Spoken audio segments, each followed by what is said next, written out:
Eu queria que você abrisse a sua Bíblia no texto-chave, que está no Novo Testamento, no livro de Atos, Atos dos Apóstolos, no capítulo 19 e no verso 11.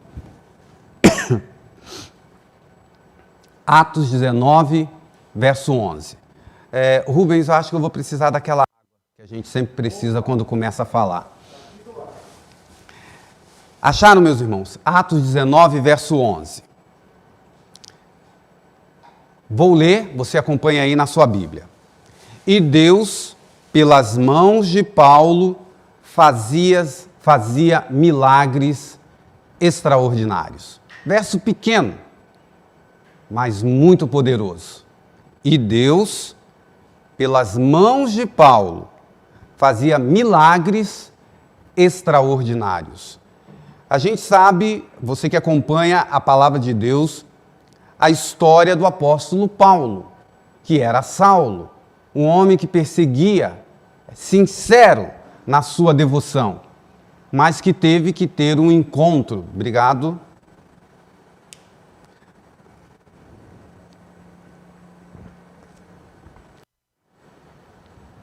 Mas um homem que teve que ter um encontro pessoal com Cristo, no caminho de Damasco, Jesus Cristo apareceu para ele pessoalmente, uma luz tremenda, e ali a conversão de Saulo, que se transformou no grande apóstolo Paulo, que tem uma história fantástica, e aqui em Atos, no capítulo 19, já como missionário aos gentios, aparece essa frase do Lucas, que escreveu o livro de Atos, dizendo a respeito de Paulo que Deus fazia milagres e maravilhas, coisas extraordinárias, através do apóstolo Paulo.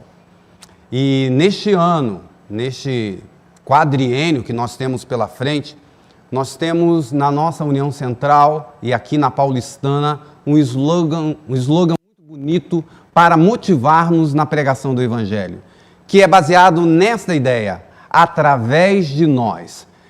Assim como Deus, através do apóstolo Paulo, estava fazendo maravilhas, Ele também poderá e quer fazer, através de nós, coisas grandiosas. E sabe, quando a gente começa a pensar nessa perspectiva de Deus nos usar e através da nossa vida, outras vidas serem transformadas, outras vidas serem abençoadas, alguns de vocês que estão aí do outro lado dessa câmera, ouvindo este sermão, me acompanhando, pode ter o pensamento que Moisés teve. Vocês lembram da história de Moisés? Deus apareceu para ele, ele já estava idoso e disse: eu tenho uma missão para você, libertar o povo de Israel, e ele começou a arranjar desculpas. Eu já sou avançado em idade, esse negócio de pregar o evangelho é para gente nova, eu tenho que me aposentar, eu não consigo mais fazer nada. E aí Deus foi desestimulando, tirando todo o raciocínio lógico de Moisés e disse: Moisés, eu estarei contigo, não importa a sua idade, não importa que você seja uma criança como o rei Josias ou um homem idoso como Moisés, Deus vai te usar. E uma das histórias mais bonitas de superação espiritual é a história de uma menina que você deve conhecer muito bem. Essa menina, se você não conhece, a história dela poderia ser trágica, mas foi extraordinária. Ela nasceu na cidade de Maine, no estado de Maine, na cidade de Portland, lá nos Estados Unidos. O nome dela, Ellen Harmon, que depois de casada virou Ellen G. White. Você sabe um pouquinho da história dela? Eu vou compartilhar com vocês alguns lances da vida dessa menina. Ela tinha uma irmã chamada Elizabeth, que era gêmea, e tinha um irmão também. Os pais dela, o pai, tinha uma profissão que ele era fazedor de chapéu. E, num determinado momento da vida deles, ele juntou a família, todas as economias, e fez uma quantidade enorme de chapéus, e foi para a região sul dos Estados Unidos, viajou, deixou a família, fazendo ali uma empreitada para vender todos aqueles chapéus para ter as suas economias. E ficaram em casa a mãe de Ellen, e sua irmã e seu irmão. Um dia, a história nos conta, nos relata, que Ellen estava voltando da escola. Escola esta onde ela se destacava. A história diz que Ellen White, na escola, Ellen Harmon, na ocasião, ela era uma menina muito dedicada aos estudos. E a professora sempre a procurava para ler os livros para os seus amigos. E o sonho de Ellen White era ser uma professora. Talvez eu esteja falando com alguém que tem esse sonho também, né? De ser uma professora. E Ellen se destacava na sala de aula e um dia, ela voltando para casa com a sua irmã, saiu, ninguém sabe de onde, uma menina mais velha do que ela, enraivecida, correndo atrás das que eram menores. Coisa de adolescente, coisa de criança, a gente já viu isso. Assédio moral, quem sabe, né? Um bullying. E aí essa menina correu atrás de Ellen saiu correndo com a irmã. E num determinado momento, Ellen olhou para trás para ver a distância, para ver o perigo, e quando ela olha para trás, ela recebe uma pedrada e cai desmaiada. Muito sangue ela perde. Levaram Ellen para socorrê-la e eles perceberam que ela tinha perdido muito sangue e que o ferimento era muito grave. Alguns médicos vieram para verificar a saúde de Ellen e o que havia acontecido com ela. No momento que ela teve a pedrada ali, limparam, ela estancou o sangue, ela se levantou, achou que estava bem e veio a desmaiar. E então levaram ela para casa e vieram os médicos e devido ao tempo em que ela vivia, das limitações relacionadas à ciência, à medicina, os médicos disseram que ela tinha poucos dias de vida. Condenaram, como a gente diz hoje, desenganaram, né? E falaram, olha, o ferimento dela é muito grave. Alguns médicos hoje, olhando a história de Ellen White, eles, pela descrição do que foi essa pedrada que ela levou, eles chegaram à conclusão, os médicos hoje, olhando a história, que possivelmente Ellen tenha tido um traumatismo craniano e que alguns ossos da sua face, aqui do nariz, foram esmiuçados. Pra vocês terem uma ideia. E Ellen, então, teve uma mudança drástica na vida dela. A história diz que o pai dela, que tinha viajado para fazer a venda dos chapéus para a família, né, para a manutenção da família, voltou depois que Ellen tinha sofrido o acidente. E quando ele voltou, ele não reconheceu Ellen. Ele falou, onde está a minha Ellen? E ele não percebeu que ele já tinha cumprimentado a filha. Por quê? Porque ela ficou desfigurada, mudou a fisionomia, o rosto dela. E na escola, por causa disso, as amigas se afastaram de Ellen. Quando Ellen finalmente melhorou um pouco e pôde então voltar para a escola, além das amigas se afastarem dela, diz que aquela fluência que ela tinha de leitura, ela perdeu. A professora deu a ela o livro para que ela lesse como sempre fazia, e diz que ela relatou que as letras embaralhavam diante dela. Então ela nunca mais foi a mesma. E o grande sonho que ela tinha de se tornar uma professora foi por água abaixo. E Ellen ficou muito triste com essas perspectivas que a vida agora lhe apresentava. Bom, aos 17 anos, com 17 anos de idade, algo extraordinário começa a acontecer na vida de Ellen, porque Deus começa a falar com ela quando ela tinha 17 anos de idade.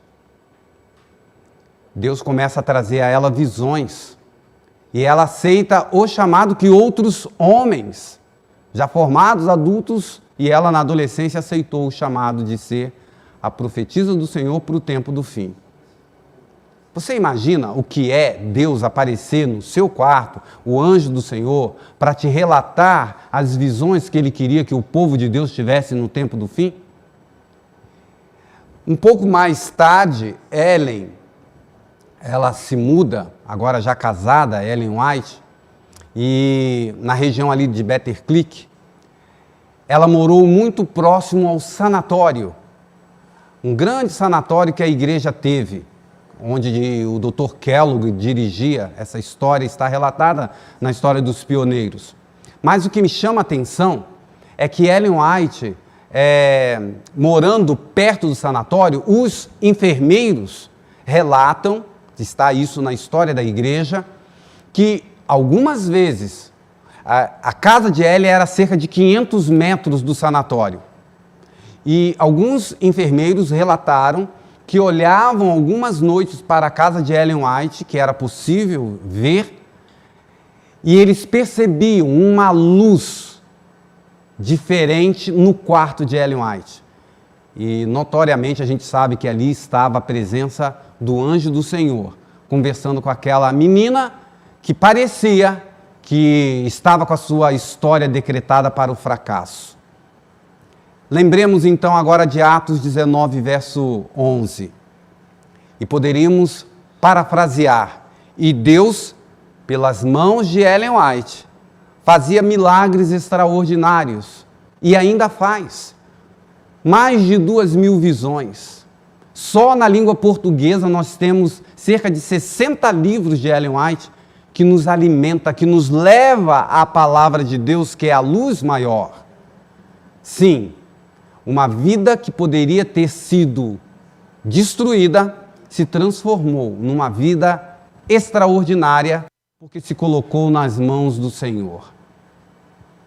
Também Deus pode e quer fazer com que você seja um instrumento nas mãos dele, aonde você estiver. Sabe, irmãos, existe um texto que o pastor citou ontem, que é texto de Ellen White, que está no Testemunhos Seletos, volume 3, página 147. Eu vou ler para vocês, Testemunhos Seletos. Não há limite para a utilidade de quem, pondo de parte o próprio eu, dá lugar à obra do Espírito Santo no coração e vive uma vida inteiramente consagrada a Deus. Esse texto é muito profundo. Não há limites de utilidade para quem coloca de parte o eu e se coloca na obra do Espírito Santo, na utilidade que Deus pode fazer com que você utilize os dons que Ele te deu. Eu quero que você assista agora um testemunho. Eu já tinha usado esse testemunho alguns anos atrás. Alguns anos não, ano passado, quando eu fiz aqueles 10 domingos de decisão. E esse testemunho o pastor passou ontem. Eu quero que você relembre, se você não assistiu. Porque Deus pode usar até mesmo uma pessoa débil mental, uma pessoa com limitação cognitiva, com debilidades, para a sua obra, para ganhar pessoas para o reino de Cristo. E o Alexandre é um menino que ele tem uma debilidade mental, um atraso mental, ele tem uma doença rara, uma síndrome, mas Deus o usou. E eu queria que vocês conhecessem a história desse menino, que na fragilidade como Ellen White, uma pedrada, um traumatismo craniano, Deus escolheu ela, um vaso frágil para ser um instrumento na mão dele. Você também pode ser um vaso talvez frágil, limitado, como os próprios apóstolos em Atos, no capítulo 4, verso 12, diz que eles eram iletrados, não sabiam ler. Mas veja essa história e se inspire nela para ser usado por Deus.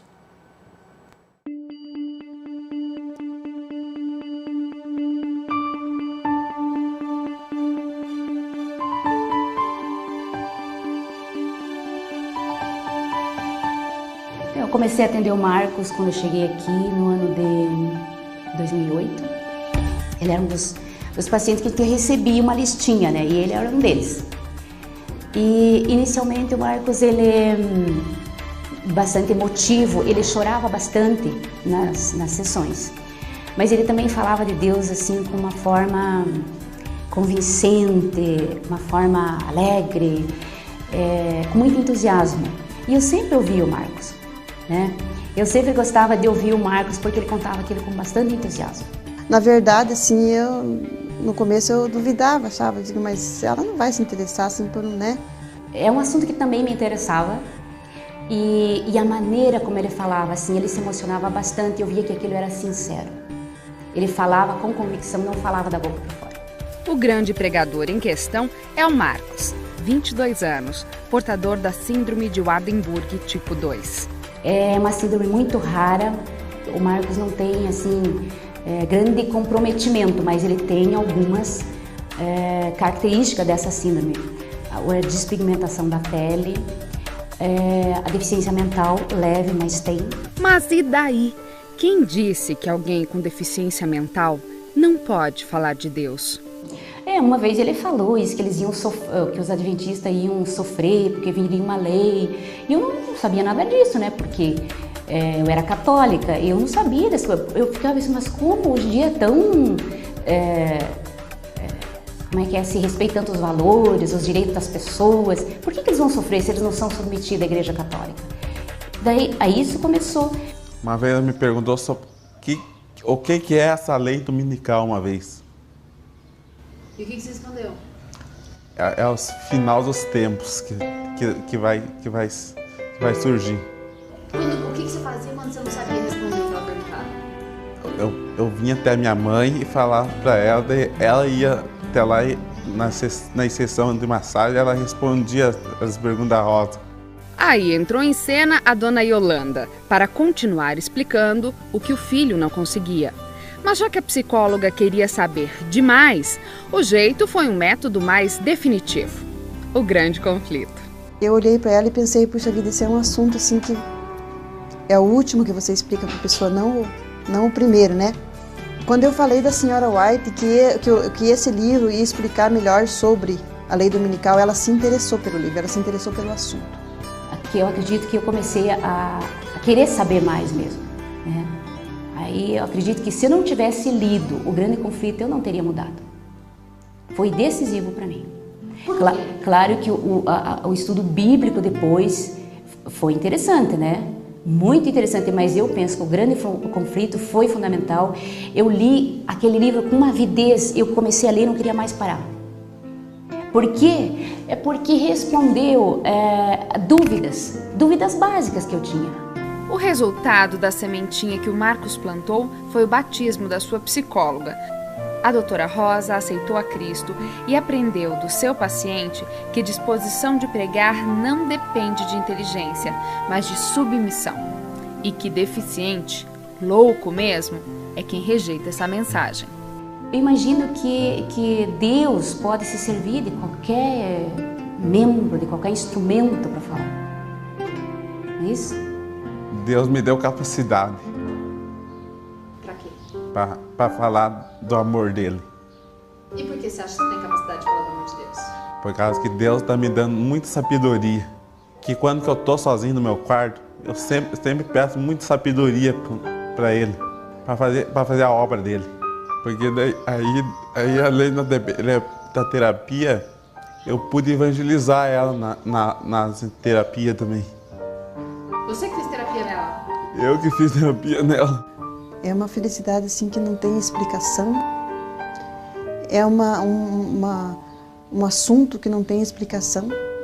Ou melhor, que tem explicação. É só pelo poder de Deus, porque eu sei que pelo Alexandre, né? Jamais ele sozinho, né, faria isso. Mas eu sei que Deus tem usado muito, muito o Alexandre. Não só com a Rosa, muitas outras pessoas, né? A família veio buscar um serviço e me trouxeram um outro bem maior. Aí tá uma estrela na minha coroa. Por causa que eu não pensei que eu ia conseguir converter uma doutora.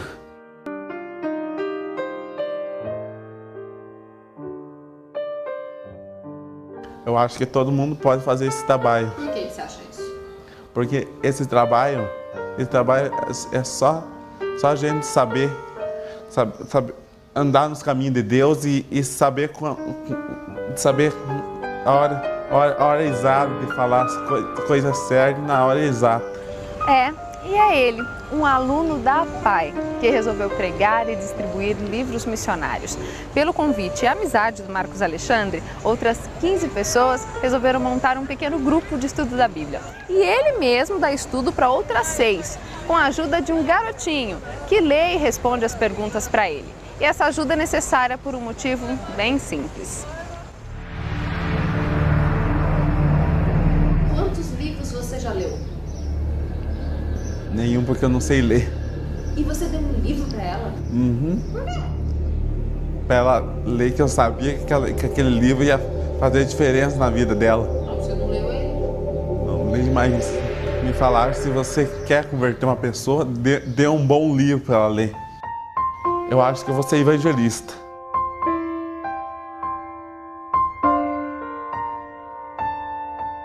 Porque eu amo falar desse meu Deus. Porque mesmo a fé que eu pratico, eu quero que essas pessoas pratiquem também. Quero ser evangelista. Ele é um grande evangelista. Essas crianças como o Alexandre e outros meninos que a gente vê, eles não têm dificuldade para aceitar ninguém. E as pessoas que se dizem normais têm dificuldade para aceitar eles. Então isso é muito triste, né? A linguagem do amor, qualquer pessoa entende. Não precisa ter nem inteligência ou sabedoria. A linguagem do amor eles entendem. Porque para Deus nada é impossível.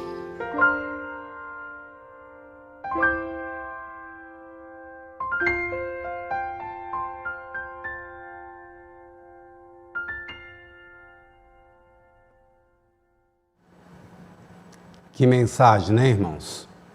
Deus usa todos os instrumentos que Ele decide usar.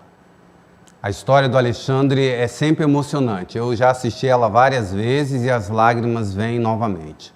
Porque como Deus usou um menino com uma síndrome tão rara, com uma deficiência, e mesmo assim, ele falando do amor de Deus. Eu quero que as pessoas conheçam este meu Deus, né? Você vê como é que ele enche a boca para falar desse Deus maravilhoso. Poderia ter vários motivos e razões para reclamar da vida com as suas limitações. Que a história do Alexandre me inspire novamente a pregar o Evangelho e a você também, que talvez esteja assistindo e pensando, mas isso aí é coisa para o pastor, é coisa para o primeiro ancião, para o Rubens, para os jovens. É para você. Quando a gente prega o Evangelho, o maior beneficiado sou eu e é você. Se desafie em 2021, em meio a essa pandemia, a trazer o conhecimento do Senhor Jesus ou levar a alguém o conhecimento do Senhor Jesus. Por isso que na Paulistana, na UCB, no distrito de Cotia, nós temos aí o nosso slogan que vai nos levar, através de nós, baseado, anota aí na tua Bíblia, Atos capítulo 19, verso 11. Deus fazia maravilhas através de Paulo. Deus vai fazer maravilhas através da Uda, da Valdir, da Marcinha, do Antônio lá do Caputera, do irmão José Gomes, do Leonor, através de todos nós. Deus vai fazer maravilhas. E eu quero que você assista um vídeo agora de 1 minuto, onde o pastor Maurício, que é o presidente da União Brasileira, ele dá um panorama do que é o movimento através de nós e depois eu quero fazer um convite, uma oração com você. Temos um novo projeto para a Igreja Adventista no estado de São Paulo. O tema é Através de Nós. E esse tema foi tirado da Bíblia, da história de um personagem muito querido, o apóstolo Paulo. Há um verso aqui no livro de Atos que descreve bem a ideia desse projeto. E Deus, pelas mãos de Paulo, fazia maravilhas extraordinárias. Não é difícil pensar neste verso se referindo ao apóstolo Paulo. Porém, Paulo nem sempre foi o Paulo que nós geralmente conhecemos e falamos. Paulo teve um passado difícil, Paulo perseguiu a igreja e fez mal a muita gente, até o dia que ele se encontrou com Jesus. E aí teve a vida totalmente transformada, ao ponto de poder ser escrito esse verso. E Deus, pelas mãos dele, fazia maravilhas extraordinárias. Deus quer e pode escrever esse verso com o seu e o meu nome. E Deus, pelas mãos do Maurício, fazia maravilhas extraordinárias. E Deus, pelas mãos da Ana, fazia maravilhas extraordinárias. E Deus, pelas mãos do Manuel, fazia maravilhas extraordinárias. Ele quer e pode. Deus quer salvar até a última pessoa do estado de São Paulo e do mundo. E Ele quer fazer isso através de nós.